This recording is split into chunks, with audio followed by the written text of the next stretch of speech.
10-12 लोग लाठी डंडे से लैस होकर के गाली गुप्ता देते हुए मारपीट करने के लिए तैयार हो गए। साथ में हमारे 50 लोग साथ में थे, जिन लोगों के बीच बचाव से सुरक्षा कर्मी के सहयोग से हम थोड़ी दूर बचा करके निकाले हैं।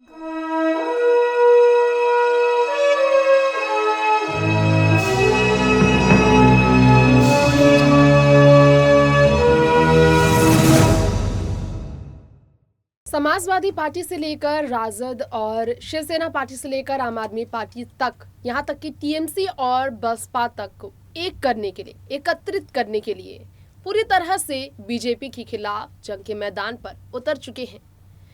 सुहेलदेव पार्टी के अध्यक्ष यानी कि ओपी राजभर, अब यहाँ पर ओपी राजभर की जब बात कर रहे हैं तो जरा आपको बता दें, कल हमने आपको बताया था कि ओपी राजभर ने अपने ऊपर हमला को लेकर जानकारी दी थी। कहा था कि मुझ पर जानलेवा हमला हुआ है।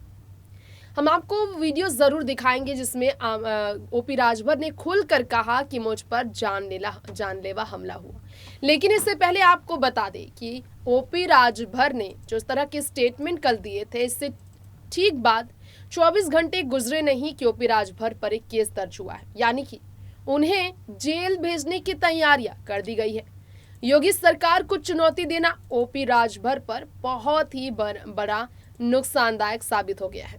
ओपी राजभर ने कहा था, एकत्रित करेंगे हम देश भर के तमाम बड़े राजनेताओं को, तमाम बड़े विपक्ष के पार्टियों को बीजेपी के खिलाफ महा से महा गठबंधन की तैयारियां 2024 लोकसभा चुनाव के लिए करने वाले ओपी राजभर और कह रहे हैं कि कोशिश पूरी जारी है।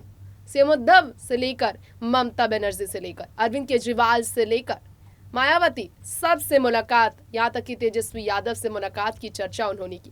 यानी कि बीजेपी को लोकसभा चुनाव में हराने के लिए चाहे जितनी बड़ी तादाद में एकत्रित होना पड़ेगा, देश के अलग अलग राज्यों से विपक्षी दलों को जोड़ना पड़ेगा, वो जोड़ेंगे। और उन्होंने वार्तालाप आगे भी बढ़ाया। यानी कि बीजेपी में शामिल होने को लेकर जो अफवाहें उड़ी थी ओपी राजभर से जुड़ी, उसका खंडन उन्होंने किया था।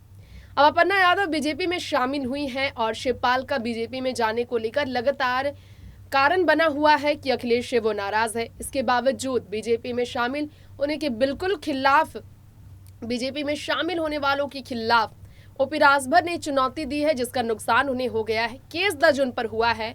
उन्होंने कहा उन पर हमला हुआ, लेकिन आज जो केस उन पर दर्ज हुआ उसकी बात की जाए तो कहती है रिपोर्ट, थाने में रिपोर्ट जो दर्ज हुआ उनके खिलाफ, उसमें ये बताया गया है कि मारपीट को लेकर उन्होंने हंगामे किए, खुली धमकियां दी, कुछ लड़कों के साथ, उनकी सहायकों के साथ मारपीट हुई।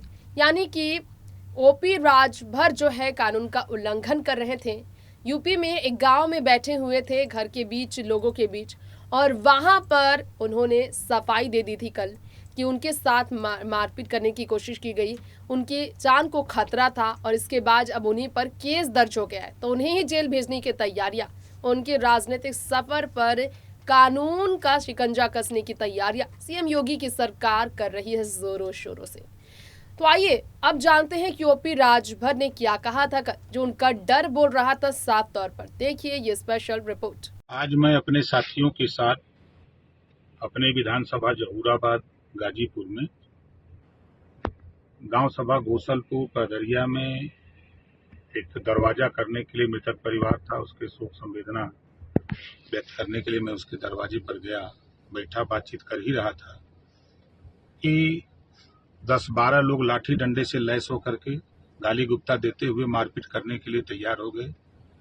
साथ में हमारे 50 लोग साथ में थे, जिन लोगों के बीच बचाव से सुरक्षा कर्मी के सहयोग से हम थोड़ी दूर बचा करके निकाले हैं। अभी भी वो सब लाठी डंडा लेकर के मारपीट करने पर आमादा हैं। मैंने एडीजी लाइन आर्डर को, control room, Uttar Pradesh police को, एसपी को, एसओ को, सबको बता चुका हूँ इस घटना की जानकारी। जब भारतीय जनता पार्टी के लोग ये बात का ढिढोरा पीट रहे हैं कि लाइन आर्डर ठीक है, जब विधायक के साथ इस तरह का सलूक हो रहा है, जनता के बीच में विधायक नहीं जाएगा तो विधायक कहाँ जाएगा, किसी के दुख में सुख में नहीं जाएगा। इस तरह की हरकत गोसलपुर गांव, पहदरिया, थाना करीमुद्दीनपुर, जिला गाजीपुर, विधानसभा 377 जहूराबाद गाजीपुर की घटना है, और जिसको लेकर के जिस तरह का लोगों में लाठी डंडा लेकर के मारपीट करने पे आमादा हैं, अगर हम कंट्रोल नहीं किए होते तो आज यहाँ बवाल काफी बढ़ जाता। तो सुना आपने ओपी राजभर का क्या कहना था, और ओपी राजभर पर जो इल्जाम लगे उसे लेकर हमने आपको बताया कि केस दर्ज हो चुका है। लड़कों को खुली धमकी देने को लेकर, मारपीट होने को लेकर उनकी मौजूदगी में। अब इस मुसीबत से कैसे निकलेंगे ओपी राजभर? क्या सपा उनका साथ देगी? क्या वाकई में विपक्षी दलों को एक करने में वो कामयाब हो पाएंगे, या फिर कानूनन कार्रवाई का सामना करते हुए जेल की सलाखों में उन्हें रहना पड़ेगा? आजम अभी भी जेल से नहीं निकल पाए हैं। खैर, यहाँ पर वक्त हो गया इजाजत लेने का। बाकी तमाम खबरों के लिए देखते रहे नेक्स्ट 9 न्यूज। नमस्कार।